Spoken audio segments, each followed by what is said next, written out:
Hello, everyone. Welcome to today's podcast on Cybersmart Conversations with Harsha. I have with me Adele Pugliese. Adele is the Vice President of Data Enablement and Analytics with Bentel Green Oak. Adele utilizes expertise in delivering executive leadership, creating effective data and analytics organizations, designing and delivering data governance frameworks, implementing corporate digital innovation strategy, and advanced data-focused projects. Thank you for joining. How are you doing today? I'm great. Thank you for inviting me to this podcast, Harsha. Really excited to be here. Great to have you, Adele. One of the questions that I always like to start with is to share about the career path. I know and I've seen you have a great passion for data and analytics. And like many other professionals in the industry, we didn't start it out that way. So in your own words, describe your career path. Yeah, 100%. I never started down this path, but when I started at a university coming into the workforce, I started to see the power of technology and data. And I wanted to get more involved in it and understand it and how it actually supports businesses and ultimately customers. And so I was always intrigued and fascinated and always put my hand up to get involved in projects that had that technology and data component. And I started to see the evolution of it and how it could actually support businesses.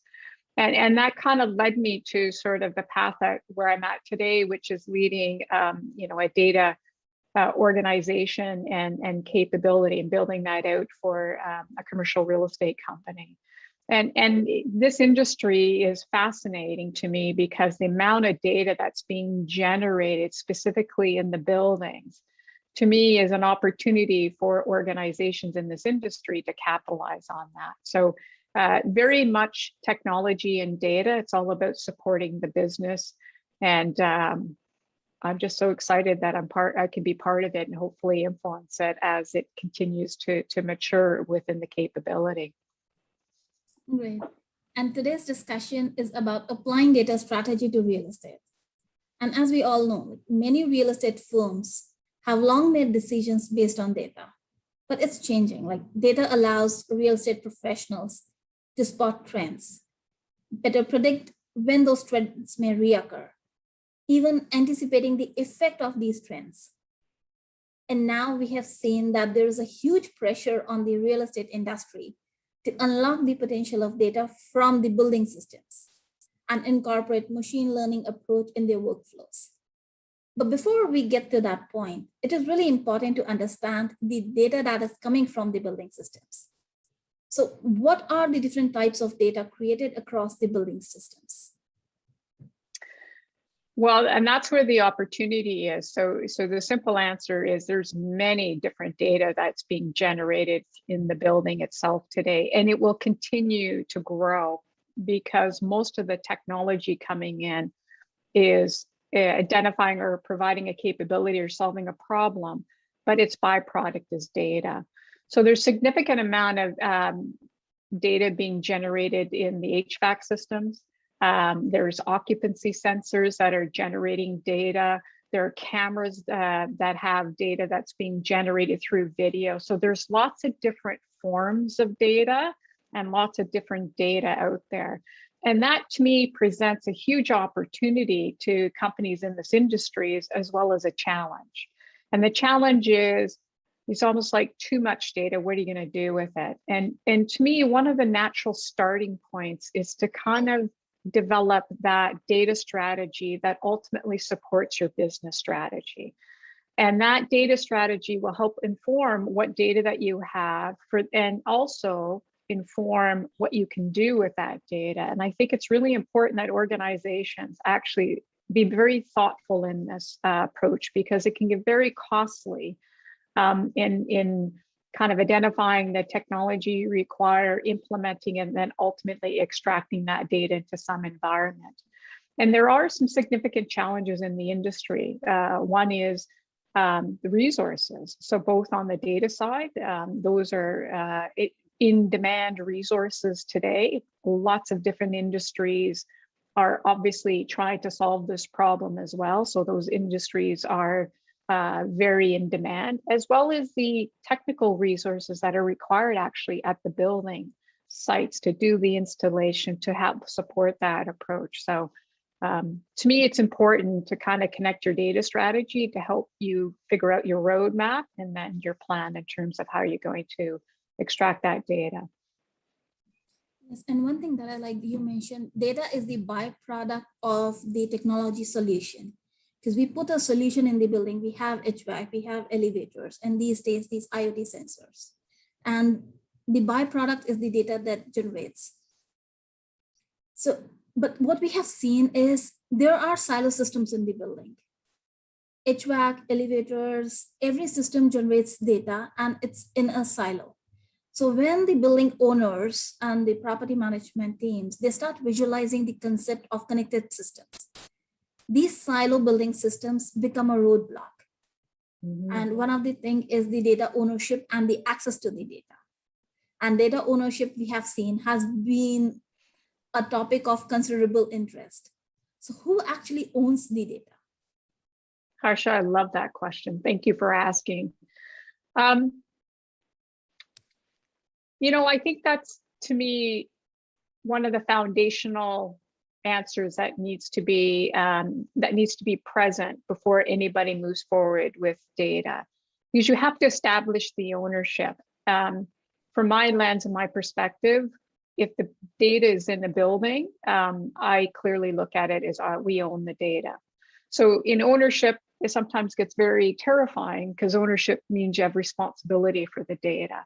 But you need to have responsibility for the data if you actually want to extract the value of that data, because that's the requirements now. So first and foremost, there needs to be some type of security protection out there, because that's really important to the building to ensure that we have integrity in there and the building continues to function the way it was anticipated.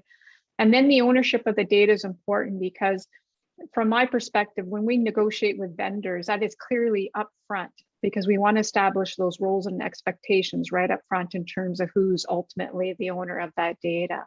And we're going to take responsibility for that data to ensure it's protected, to ensure that we comply with the regulatory requirements within that jurisdiction. So it's really important to establish the ownership. And I think in the industry, as you know, owner of a building, it's important to establish that ownership right out of the gate. Yes, and this ties to the privacy and compliance guidelines. Like you said, data ownership, and then we need to ensure the data is protected, because we have seen with pandemic, we have seen an increase in the cyber attacks, not only on the building systems, but even on, we have heard so many data breaches happening in the industry. Now, if we talk specific about EU, the EU General Data Protection Regulation, that is applicable everywhere in the EU. And if we talk specific about real estate, so one has to ask what needs to be done now in order to prepare for the GDPR. But when it comes to Canada, what are the data privacy and compliance guidelines? Because we store a lot of PII data.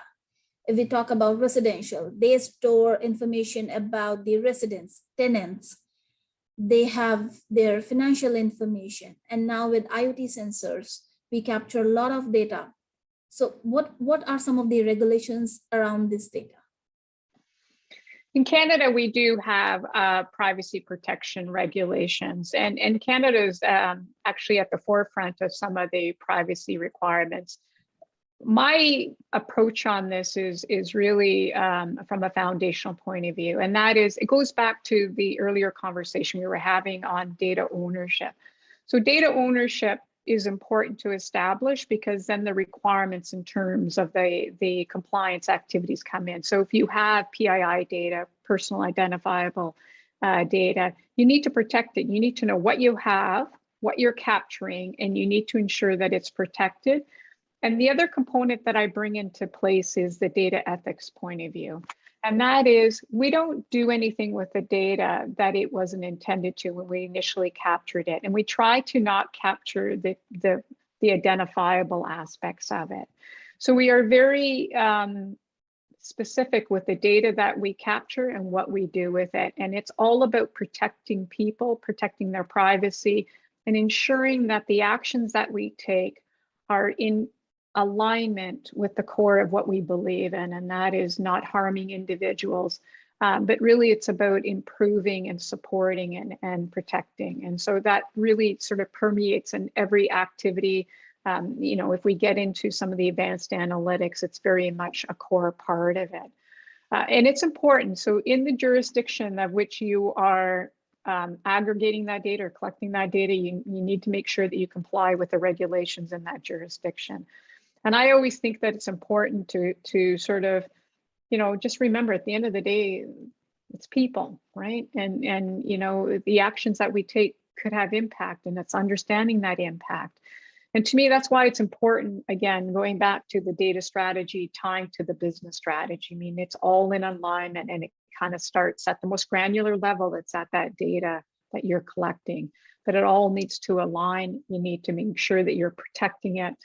And then, once you have those, what I refer to as foundational pieces in place, then that allows you to go to the next step, which is try to figure out how you're going to extract the value out of it, whether it's through additional insights or potentially supporting the tenants, for example, at buildings, being able to help or support or make visible, for example, things that are happening in the building.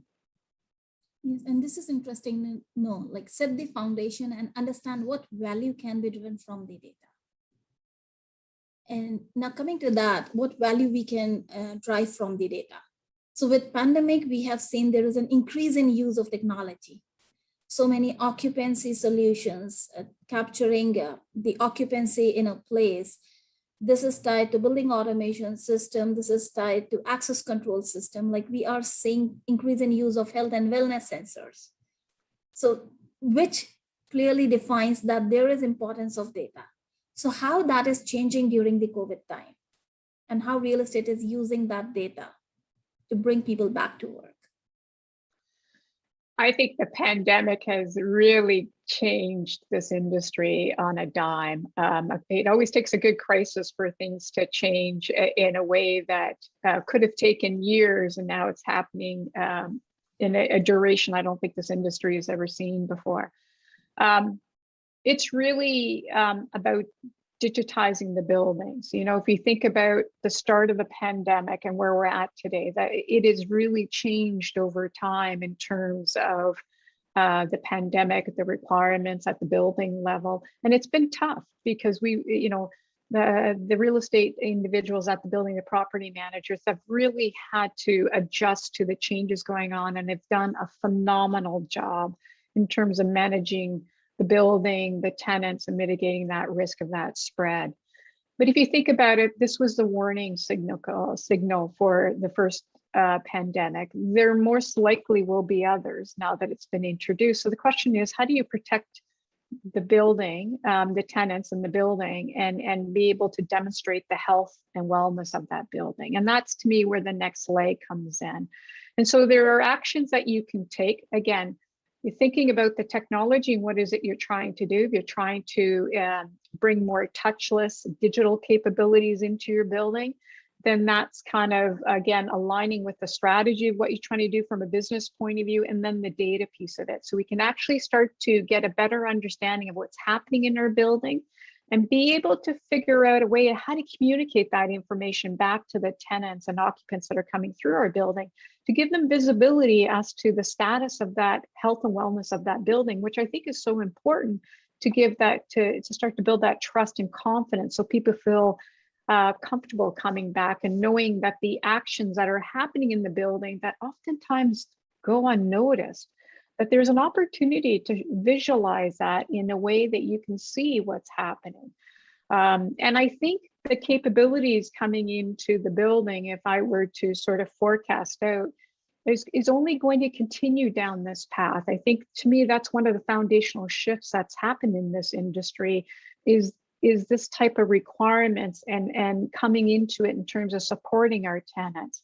So, I think it's exciting. I think it's a great time to be in this industry, but also as a tenant or an occupant in a building. When you think of all the things that are happening now because of COVID, it's really taken that building to the next level. And to me, I'm looking at these buildings as ecosystems.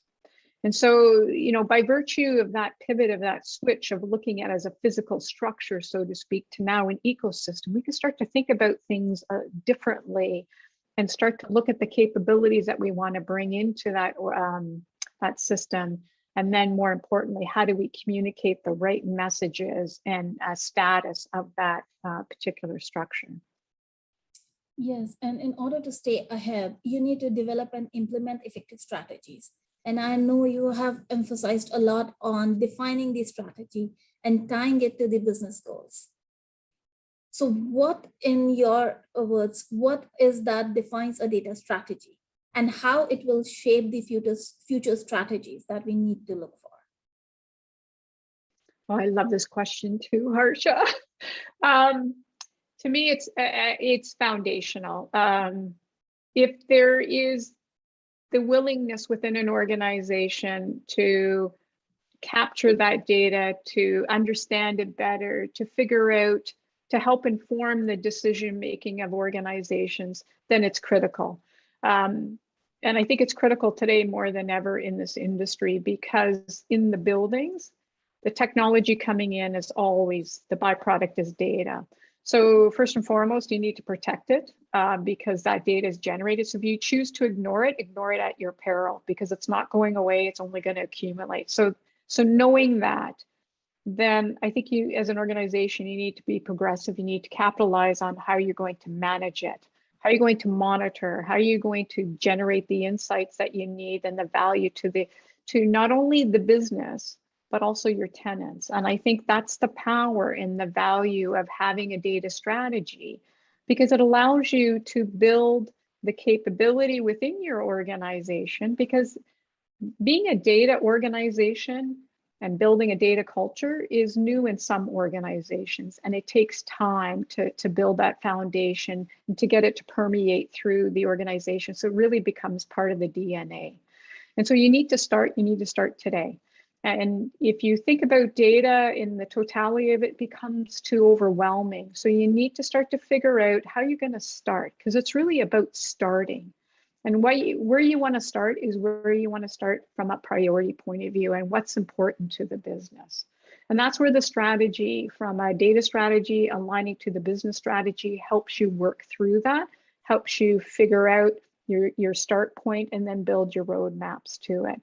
Otherwise, it really is overwhelming. You know, the amount of data that's being generated every day is significant. So it could be a very costly endeavor if it's not thoughtfully sort of worked through from a strategy point of view. And the other last point that I would make that is really important is this is a business decision, and it needs to be supported right from the top to the bottom, because you are building a new capability within your organization. So it needs to have that support, needs to have the prioritization of it, and then it needs to have the time for the organization to start to build it out and start to do the work that needs to be done to support it. Completely agree with you, Adele. And as we say, data is the new gold. Understand the value, protect the data, and have a data strategy to move forward. Thank you so much. Thank you for sharing those insights. And it was wonderful to have you on the podcast. Thank you, Harsha. I really enjoyed today's conversation, and I couldn't agree more with your last comments. Thank you.